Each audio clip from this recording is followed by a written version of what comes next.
Alhamdulillah, alhamdulillah madad wa syukur lillah ala ni'am ni'mat al-iman wal islam wa iqtida bi sayyidil anam. Thumma salatu ma salamana hafiril aidi wal anam. Asyhadu an la ilaha illallah wahdahu la syarika lah wa asyhadu anna Muhammadan 'abduhu wa rasuluhu la nabiyya wa la rasula ba'dah.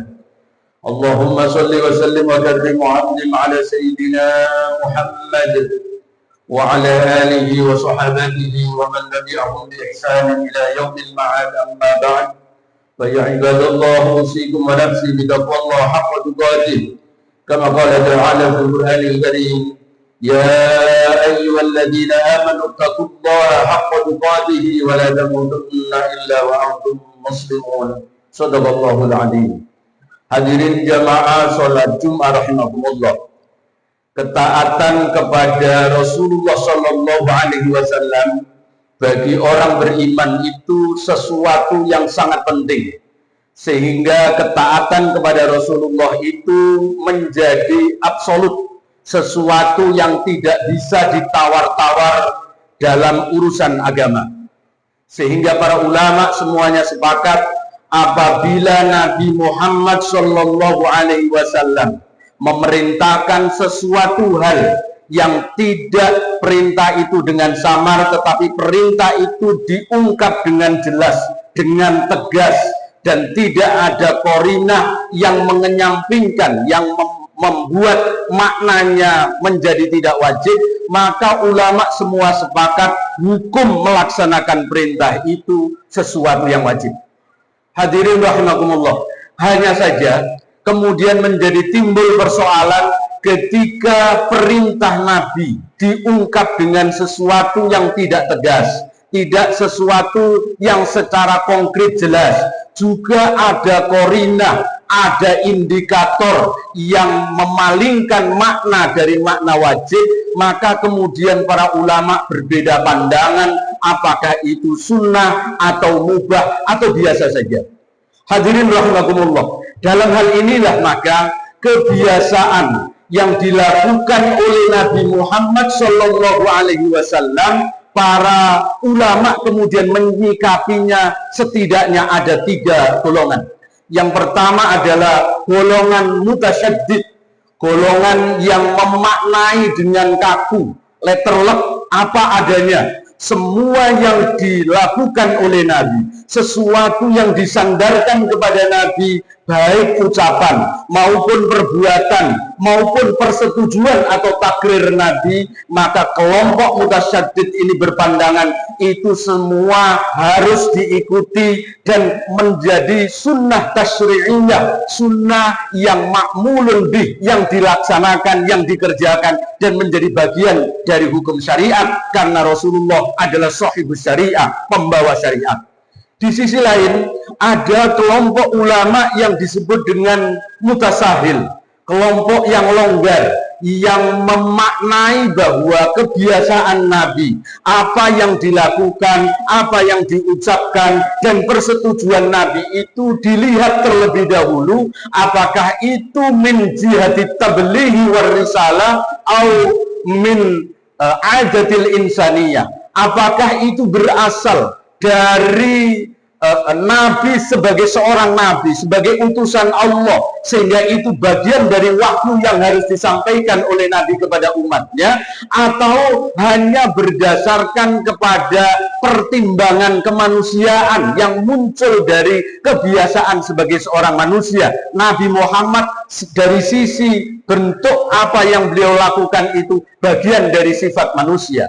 Nah, dari sini maka ulama yang mutasahil, yang memberikan kelonggaran ini memilah-milah mana sunnah Nabi itu yang tasyri'iyah dan ada sunnah yang ghairu tasyri'iyah. Nah, sunnah yang tasyri'iyah itu adalah jika apa yang dilakukan, apa yang diucapkan dan keputusan Nabi itu didasarkan Nabi sebagai seorang utusan Allah berdasarkan wahyu, maka itu berarti sesuatu itu harus diikuti. Tetapi jika Nabi sebagai seorang manusia, kelompok mutasahil ini menyatakan itu tidak perlu untuk diikuti.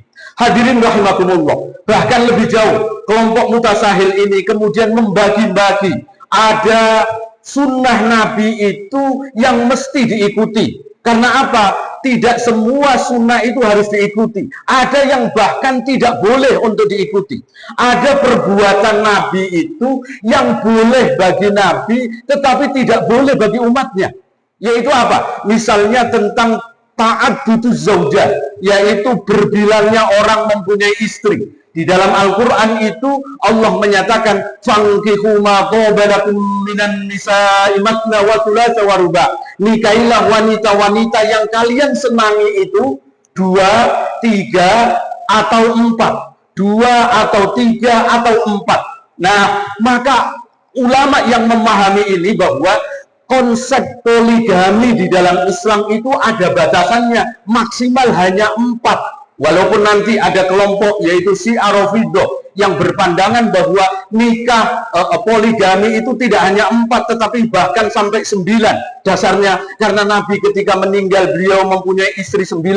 Dan didasarkan pula mereka memaknai kata wa di dalam Al-Quran tadi itu wa thulatha wa ruba', wa itu bukan lil tahyir tetapi lil jam'i, yaitu mengandung arti bahwa nikailah wanita itu 2 ditambah 3 ditambah 4 yang berarti itu menjadi 9. Tetapi penafsiran ini bertentangan dengan kesepakatan jumhur ulama yang menyatakan bahwa itu adalah litakhir. Wa di situ adalah litakhir yang bermakna atau, bukan bermakna dan yang merupakan penambahan. Hal ini didasarkan ketika ada seorang namanya Ghailan bin Salamah At-Thaqafi. Ketika dia masuk Islam, sebelumnya dia mempunyai istri 10 orang.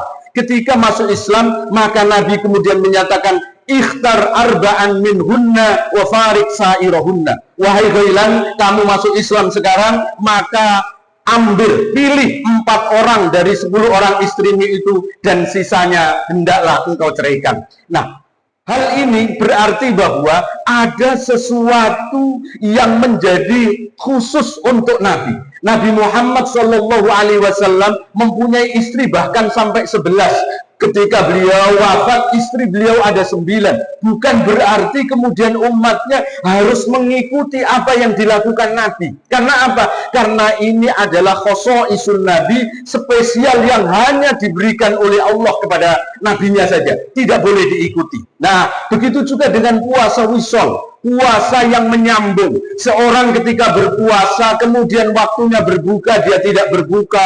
Sampai kemudian puasa hari kedua sampai seterusnya, dia tidak makan, tidak minum. Maka orang ini dilarang oleh Nabi. Orang puasa wisol itu dilarang. Tetapi Nabi melakukan puasa wisol itu. Nabi bahkan beberapa hari tidak makan dan minum. Ketika diikuti oleh sahabat, Nabi melarangnya. Karena apa kata Nabi? Innahu yut'imuni rabbi wa yaskini. Ya, inni lastu kahayatikum. Aku ini tidak seperti kalian. Karena Allah itu memberikan aku makanan dan memberikan minuman tanpa aku makan dan minum. Artinya apa? Ini sesuatu spesial. Puasa wisol itu boleh bagi Nabi, tetapi tidak boleh bagi umatnya. Nah, ini menjadi indikator bahwa ada sesuatu yang menjadi sunnah Nabi, tetapi bahkan tidak boleh untuk diikuti. Ada juga jenis sunnah Nabi itu yang Nabi diwajibkan, tetapi bagi umatnya hanya sunnah saja. Misalnya tentang memakai siwak. Nabi setiap kali wudhu, setiap kali sholat, beliau melakukan membersihkan giginya. Ya, laula an asyqa ala ummati la amartuhum bisiwaki inda kulli sholat, wa fi riwayatin inda kulli wudhu. Kalau aku tidak takut memberatkan umatku, maka aku perintahkan, aku wajibkan umatku itu untuk melakukan siwak ketika dia sholat, ketika dia wudhu. Nah, ini sesuatu yang wajib bagi Nabi, tetapi hukumnya bagi umatnya hanya sunnah saja. Ketika kita misalnya sholat duha, sholat witir, sholat tahajud, itu wajib bagi Nabi Muhammad, tetapi sunnah bagi kita. Kita melaksanakan sembelihan kurban yang tidak dinadarkan, maka itu sunnah bagi umatnya, tetapi bagi Nabi Muhammad itu hukumnya wajib. Jadi tidak sama, meskipun sesuatu yang wajib bagi Nabi, tetapi itu hukumnya hanya sunnah bagi umatnya. Di sisi lain, ada sesuatu yang bagi Nabi itu hukumnya haram. Bagi Nabi haram, tetapi bagi umatnya boleh dilakukan. Ya, misalnya apa? Memakan sesuatu yang mempunyai bau yang tidak sedap. Ya, kalau zaman dahulu biasanya memakan bawang merah, bawang putih, sesuatu yang menyengat, yang baunya tidak sedap. Bagi umatnya itu dibolehkan. Tetapi bagi Nabi Muhammad itu hukumnya haram, itu dilarang. Karena apa? Karena itu bau yang tidak disenangi oleh malaikat. Sehingga nggak mungkin Nabi melakukannya, yang itu menyebabkan malaikat tidak senang untuk bertemu dengan Nabi. Nah, Nabi Muhammad haram memakai sesuatu yang mengandung bau yang tidak sedap, tetapi bagi umatnya itu dibolehkan. Paling banter hanya hukumnya makruh saja. Nabi Muhammad dilarang menerima harta zakat, tetapi umatnya dibolehkan untuk melakukan itu. Nabi Muhammad dilarang menikahi wanita ahlul kitab, tetapi umatnya dibolehkan untuk itu. Nah, artinya apa dari sini? Maka ada sunnah yang dilakukan oleh Nabi, tetapi tidak mesti itu harus diikuti. Kelompok yang mutasahil inilah yang kemudian berpandangan bahwa orang yang mengikuti sunnah Nabi dan mendapatkan pahala itu kalau sunnah tersebut didasarkan kepada perintah Nabi menjadi tablighi war risalah, yaitu Nabi sebagai seorang Nabi, seorang Rasul, bukan dari Nabi sebagai manusia biasa. Hadirin rahimakumullah. Kelompok yang ketiga yaitu mutawassit, kelompok yang tengah-tengah, tidak ekstrim, ya, tidak seperti mutasyaddid, juga tidak terlalu longgar seperti kelompok mutasahil. Kelompok ini memandang bahwa memang sunnah Nabi itu ada yang tasyri'iyah, ada yang ghairu tasyri'iyah. Sesuatu yang harus dilaksanakan karena syariat maka berpahala, tetapi ada yang tidak. Tetapi kelompok yang ketiga ini memandang bahwa jikapun ada sunnah ghairu tasyri'iyah, misalnya apa? Misalnya cara Nabi makan, cara Nabi berpakaian, cara Nabi berjalan, cara Nabi tidur, dan seterusnya, maka kelompok ini memandang seandainya itu adalah sunnah ghairu tasyri'iyah yang berangkat dari Nabi sebagai seorang manusia, ya, misalnya bagaimana Nabi makan dengan 3 jari, maka Nabi makan dengan 3 jari itu tentu karena yang dimakan oleh Nabi itu kurma dan roti kering, maka itu bisa dilakukan dengan 3 jari. Tetapi jika makanannya itu bukan berupa itu, tentu akan sulit kalau makan dengan 3 jari. Nah, kelompok mutawassit ini berpandangan bahwa apabila ada orang mengikuti Nabi, cara berpakaian Nabi misalnya pakai baju gamis, cara Nabi duduk, cara Nabi makan dengan 3 jari, dengan niat bahwa orang ini karena kecintaannya kepada Rasulullah, karena ingin mencintai Rasulullah, ingin memantas-mantaskan dirinya seperti Rasulullah, maka orang ini mendapatkan pahala. Sebagaimana perbuatan mubah, jika sesuatu diikuti dengan niat semata-mata untuk taat kepada Allah, maka orang itu juga mendapatkan pahala karena niatnya. Ya, di dalam matan Zubair disebutkan oleh Ibnu Ruslan, lakin idza nawa bi aqlihil quwa li ta'atillahi lahu ma qad nawa. Jika ada orang makan dengan niat agar dengan makan itu badannya kuat, badannya sehat, yang dengan badan sehat dan kuat itu dia laksanakan ibadah dalam rangka taat kepada Allah, maka orang yang makan itu mendapatkan pahala karena ingin niat untuk taat kepada Allah. Nah, inilah mudah-mudahan kita semua diberikan kekuatan lahir dan batin oleh Allah, bisa mengikuti sunnah-sunnah Nabi, tidak hanya sunnah yang tasyri'iyah, tetapi sunnah yang ghairu tasyri'iyah juga perlu untuk kita ikuti semata-mata karena kecintaan kita kepada Rasulullah Sallallahu Alaihi Wasallam. Amin ya rabbal alamin. Barakallahu li wa lakum fil Qur'anil Karim wa nafa'ana wa iyyakum bima fihi min al-ayati wa dzikril hakim wa taqabbala minni wa minkum tilawatahu innahu wal ghafurur rahim.